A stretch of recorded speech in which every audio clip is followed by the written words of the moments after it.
Soldiers in World War II had to sleep somewhere. After days of combat, exhaustion would hit hard enough that lying down stopped being optional. The problem was the ground. Mines were everywhere, buried in fields, hidden in forests, planted along roads, scattered through villages.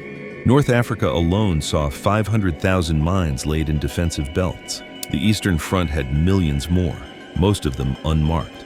Soldiers didn't literally bed down on top of active minefields. That's not how it worked.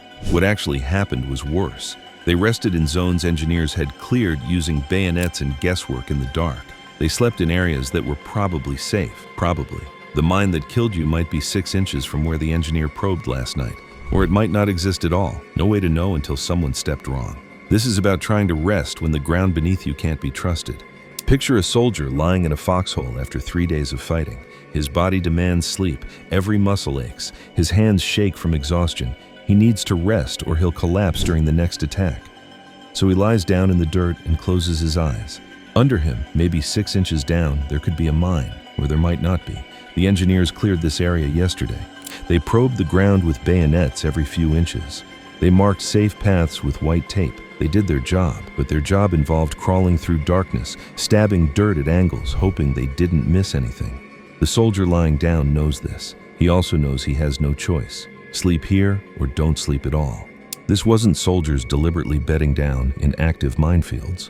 That's the dramatic image, but it misses what actually happened. The reality was more insidious. Soldiers rested in supposedly cleared zones within mine-saturated areas. Safe was an assumption based on fallible human effort. Combat exhaustion demanded sleep. Sleeping required trusting ground you couldn't see or verify. North Africa and the Eastern Front show this paradox clearly. Different terrain, different tactics, same problem. Nowhere was guaranteed safe. Mines were the landscape's default condition. Clear ground was the exception that had to be created, and the creation process was imperfect. The psychological burden came from uncertainty. Active minefields could be avoided. Don't go there. But rest areas existed in zones where mines might or might not be present, where boundaries between cleared and deadly were invisible, where every time you lay down you were trusting yesterday's clearing work by exhausted men using crude tools. El Alamein, October 1942. Field Marshal Erwin Rommel prepared defensive positions in the Egyptian desert by laying 500,000 mines in 2 belts, each roughly 3 miles deep. He called them the Devil's Gardens. The mines weren't scattered randomly. They were organized into patterns, creating boxes that forced attackers into predetermined kill zones. Anti-tank mines in uniform rows, with anti-personnel mines sprinkled at the forward edges. German positions sat behind these fields, machine gun nests with clear fields of fire. The defensive doctrine was straightforward. Make the enemy slow down to clear mines, then shoot them while they're crawling forward with bayonets. When British Commonwealth forces launched their assault on October 23rd, engineers cleared 2 corridors through the minefields at night. They crawled forward in darkness, probing dirt with bayonets held at 30-degree angles. Behind them, infantry waited. Then thousands of men filed through the cleared lanes, 24 feet wide with mines on both sides. The soldiers walked single file, staying exactly on the marked path. 1 step off the tape could trigger a mine. Eventually, the advance stopped. Units dug in at forward positions. They needed to rest. They were inside the Devil's Gardens now, surrounded by mines in supposedly cleared ground. The engineers had done their work, probably got everything. Probably. A soldier lying down in his foxhole that night knew the mathematics. The engineers probed every 6 inches or so. A Teller anti-tank mine was about 1 foot in diameter. An S mine was smaller. If the engineer's probe missed by 8 inches to the left, there could be a mine right there, right under you, or there might not be. The proximity created psychological pressure. You could hear German machine guns in the distance. You knew thousands of mines surrounded your position. The ground felt different when you couldn't trust it. Sleep became an act of faith in someone else's work. Survival wasn't actually random, though it felt that way to the soldiers experiencing it. There were systematic approaches that worked most of the time. Engineers cleared ground using bayonet probing. The technique was specific. Hold the bayonet at a 30-degree angle, insert it slowly into the ground, feel for resistance. Don't stab straight down. That could trigger a pressure plate on top of a mine. Come in from the side. If you hit something solid, probe around it carefully to determine what it is. Mark confirmed mines. Move forward in a grid pattern, probing every few inches. Once an area was cleared, engineers marked it. White tape for lane boundaries, stones or stakes at intervals. The markings told soldiers, "Stay inside these lines. The ground has been checked. Step outside, you're on your own." From 1941 onward, the Polish mine detector helped. A portable metal detector that could locate mines without physical contact. It worked on mines with metal casings, which was most of them early in the war. The detector made clearing faster and somewhat safer, but it wasn't perfect. Germans responded by manufacturing mines with wooden or bakelite casings. By late 1944, Americans encountered minefields in France with 12,000 non-metal mines that detectors couldn't find. The statistics bear this out. By 1945, the U.S. Army in Europe recorded that mines caused 2.5% of combat fatalities. That's relatively low compared to bullets and artillery. Mines were devastating to tanks, 20.7% of tank losses, but infantry casualties from mines stayed manageable because of systematic caution. The problem was that systematic caution required energy and alertness. After 3 days of combat, men were exhausted, discipline slipped. Someone would step off the marked path at night because he needed to urinate and didn't want to walk 50 yards to the designated latrine area, or a soldier would skip probing before lying down because he'd done it 20 times before and nothing happened. Or a unit would advance faster than engineers could clear, forcing them to rest in unverified ground. That's when the randomness entered. Most of the time, shortcuts didn't matter. The ground happened to be clear, but occasionally they did matter, and then someone died. The system broke down in predictable ways. Exhaustion was the primary cause. A soldier at El Alamein, 3 days into the offensive, hasn't slept more than 2 hours in any 24-hour period. His unit advances through a cleared lane, reaches a forward position, receives orders to dig in. He's supposed to probe the ground before digging his foxhole. The engineers cleared this area, but doctrine says, check it yourself. He's too tired. His hands shake. He can barely hold the shovel. He starts digging without probing. Most of the time, nothing happens. The engineers did their job. But sometimes the soldier hits a mine 6 inches down. The S-mine launches up, detonates at waist height, and the blast radius catches everyone within 50 feet. On the Eastern Front, boundaries became unclear after heavy fighting. Artillery reshapes terrain, landmarks disappear, the white tape marking safe lanes gets buried or blown away. A unit occupies a position at night, thinks they're in a cleared zone, wakes up and discovers they're 100 yards outside the safe area. They've been sleeping in an unmarked minefield. They have to retrace their steps exactly to get back to cleared ground. One wrong step during extraction and they trigger what they slept next to all night. The unpredictability from the soldier's perspective made discipline harder to maintain. You follow every procedure perfectly 10 times and nothing happens. Makes you wonder if the threat is even real. Then the 11th time, you skip one check and trigger a mine. Or you skip 20 checks and stay safe, while the soldier next to you who followed every rule dies anyway because the engineer missed one mine in 1,000. This gap between procedure and outcome created the luck perception.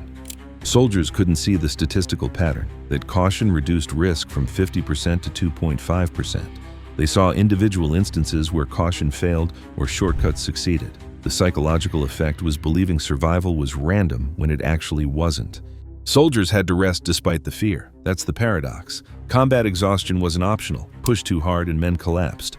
But resting required lying on ground you couldn't fully verify. The mental calculation happened every time. This area was cleared by engineers yesterday. They used proper technique. They marked the boundaries. Probably safe. But engineers are human. They make mistakes. They miss mines. The detection equipment isn't perfect. The wooden mine has no metal casing. How would they even find it? Then you hear an explosion somewhere in the darkness. Another position, another unit. Someone found a mine. The sound reminds you that the threat is real, not theoretical. That explosion was a human body in the wrong place. Some soldiers couldn't rest. The fear overwhelmed exhaustion. They'd lie in their foxholes with eyes open, unable to sleep, mentally probing the ground beneath them. After several days of this, they'd collapse during combat. Exhaustion killed them as surely as mines would have. Other soldiers forced themselves to trust the process. They compartmentalized. Engineers cleared this area. That's good enough. Time to sleep. They trained themselves not to think about what might be underneath. This was a survival skill. the ability to accept necessary risk and move on. Superstitions developed. Some men would sleep in the same spot every night if they could, reasoning that if it was safe yesterday, it's safe today. Others refused to dig new foxholes, preferring to occupy holes someone else had already used. The logic: that soldier survived, so the ground is proven safe.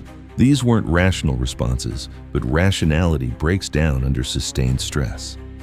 The sounds at night made it worse. Every noise could be a mine detonating somewhere. Artillery in the distance, a tree branch snapping, someone coughing. The mind interpreted ambiguous sounds as threats.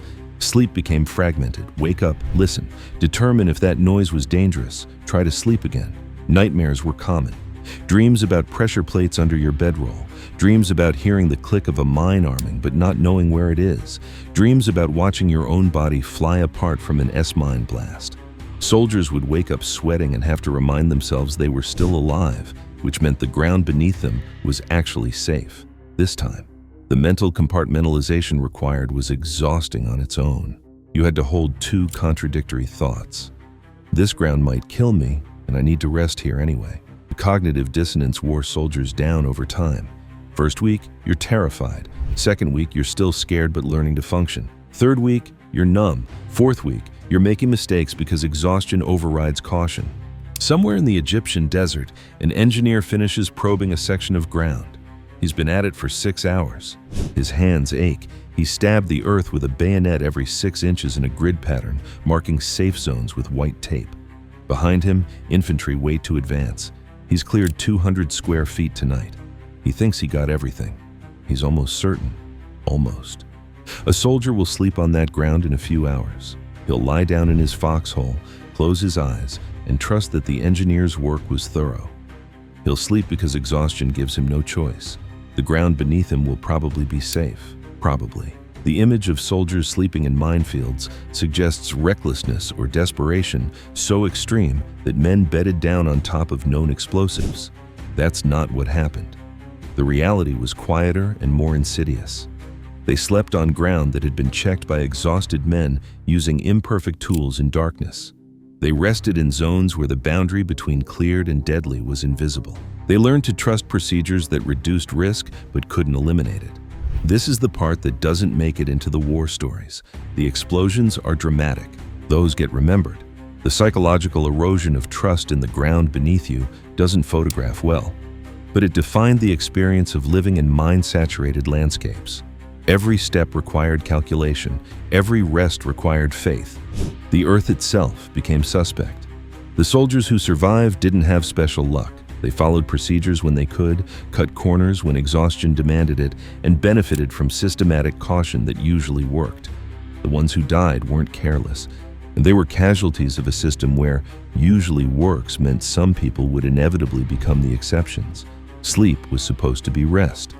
In the Devil's Gardens of North Africa, in the unmarked forests of the Eastern Front, in every zone where mines had been laid and imperfectly cleared, it became another form of combat. The enemy was invisible, the battlefield was everywhere, and the front line was wherever you happened to lie down. The ground beneath them was probably safe. They closed their eyes anyway. That's not courage or fatalism. That's what happens when the body demands rest, and the only ground available is ground you can't fully trust. You stop thinking about the mine that might be there. You start thinking about getting through tomorrow, and you sleep if you can. On Earth, that might kill you, but probably won't. Probably.